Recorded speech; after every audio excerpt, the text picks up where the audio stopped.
Like everything else, in everything you do, there's a process and a strategy, right? No matter what, whether you build a house, whether you plant seeds so you could harvest later on, or when it comes to, I guess, building out a financial plan. Right. Myself and Eddie, we are not fiduciaries, just to be clear. Today, myself and Ed are going to discuss the 7 key components to financial planning. So, Rob, let's get into it, right? So there's processes, there's components, there's steps to everything that we should be doing in life, right? Yes. So when we're talking about a financial plan, and like you said, you're not a financial planner, Nope. I'm not a And we're not financial planner. fiduciaries. So, but what we are going to do is help lay out what are the steps that you should be taking in your financial planning journey, because if you're here on YouTube, you're probably looking for how do you get started, right? So what is the first key component that they need to be thinking about? Thank you, Ed. That's a great question. And for all the folks that are out there, listen, let me be real clear. What we share right now, double, triple check. And even as you take notes and write all this stuff down, and you call your accountant or you call your fiduciary, or if you call your insurance agent, I would be shocked based on what we're about to share if they feel that there's something there that doesn't make sense, right? Because at the end of the day, the most important thing, and we say this all the time, is the right hand should be speaking to the left hand in a congruent, intentional manner that sits and fits with your core values, your investment objectives, and really what you're looking to accomplish. So to me, when I think about it, right, and you know, the stuff that in the past that we've done together with clients specific to the insurance side, right, and understanding that we've tied in the other relationships, I think the first thing that's important, and let me give a major shout out to Sean Callaghy, Rapport Build, Unblinded, Integrity-Based Human Influence. It comes down to rapport building. So what does that mean? How do you establish a relationship with somebody? You do it by building rapport with integrity. Sean, by the way, and I said this, he asked me to speak for him at the American Foundation for the Blind 100-year anniversary. I was able to introduce him. And I said that Sean is just an ordinary person that created a formula that allows all of us in sales to have extraordinary results by following this formula. So when you establish a relationship, write this down, folks, there's 5 questions. And those 5 questions are, Mr. and Mrs. Jones, you know, where are you from? Where are you now? Right? Where are you going? What is your biggest successes? And what is your biggest challenges? Those are 5 questions. Now, in building rapport, establishing a relationship, it's a lot of listening.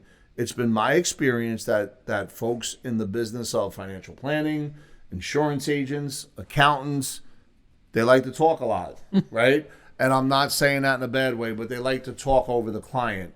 What I've learned through this formula that Sean has shared with us is listening is the key to everything else, because once somebody knows that you really care about them, they're going to open up, and so when they're listening to really sit down and see if you have something to offer them that makes sense. So I guess the first thing would be to establish a relationship. But anyone can establish a relationship. You have to do it with integrity and deep listening and genuinely find out in their heart who they are. Make sense? All right. So what would happen next, Rob? Eddie, thank you for that. And I've seen you do this. You're phenomenal at this. When you sit down with somebody after you've established a relationship, I've never seen someone gather more financial data better than you. Meaning, you know, you genuinely take the time. I've seen it where, you know, you'll talk to them about their last couple of years of tax returns, right? You're not an accountant, but that's part of the planning process.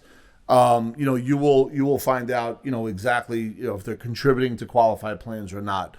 What does their monthly budget look like? What is their cash flow analysis? So that's really about gathering all the financial data. Have they updated their wills and trusts? What does that look like? Do you speak to their estate attorney along the way based on some of the stuff that you discover through your discovery process? So I guess it would be established, number 1. Number 2, gathering all the financial data. And you know what happens if you gather a couple of pieces. You can't plan inside of a vacuum, right? Say that again, brother. You can't make plans inside of a vacuum.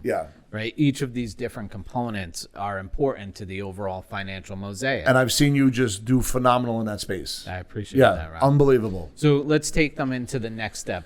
We've gathered the data, right? Some financial planners would just call it that, right? It's gathering the data, but the way that we're doing it, it's really getting to understand that person.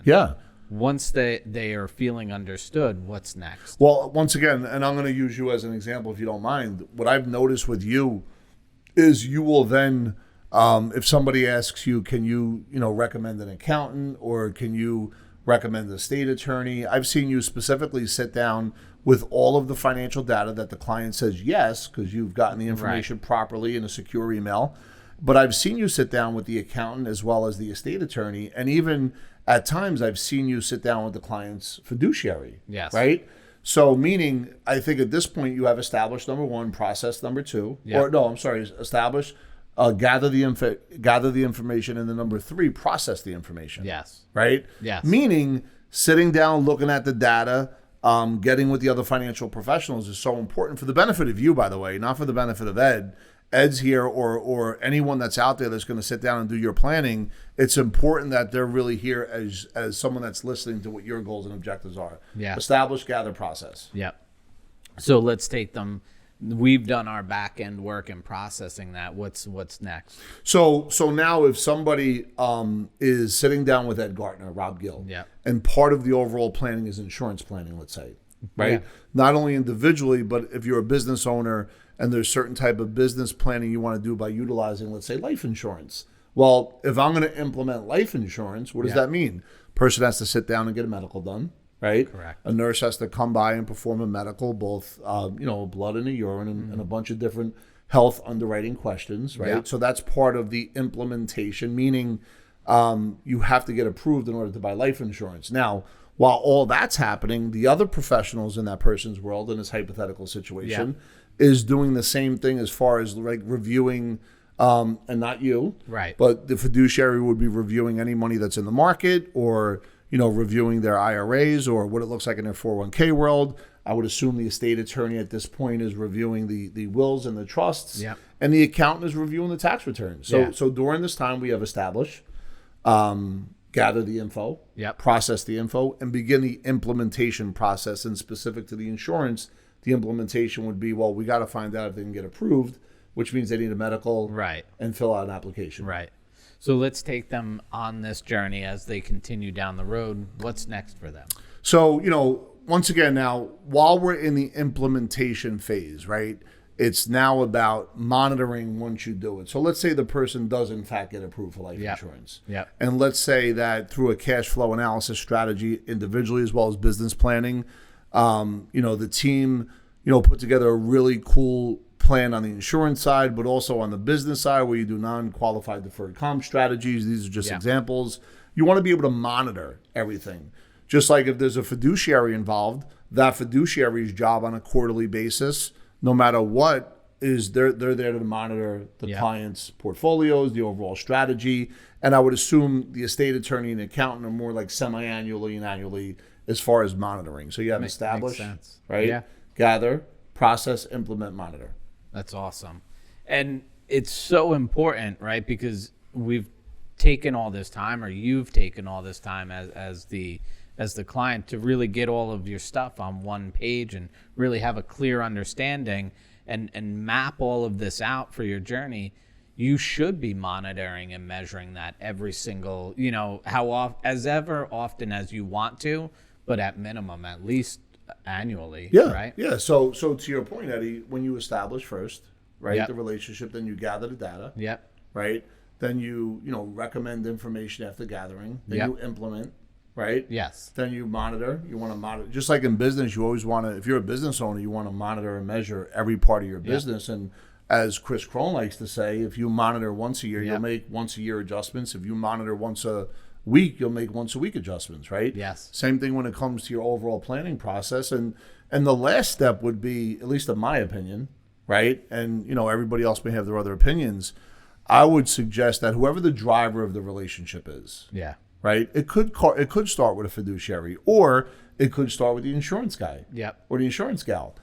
Whoever the driver is, I believe that if the driver gets all of the other financial professionals on the same page for the benefit of that client and maintain those relationships with the other professionals, the one that wins there the most at all times would be the client. And I think that if the insurance agent in this hypothetical, who is the driver, they are now building a planning practice that if they rinse and repeat that model, they'll be in business for a very long time. Yes. Yeah, absolutely.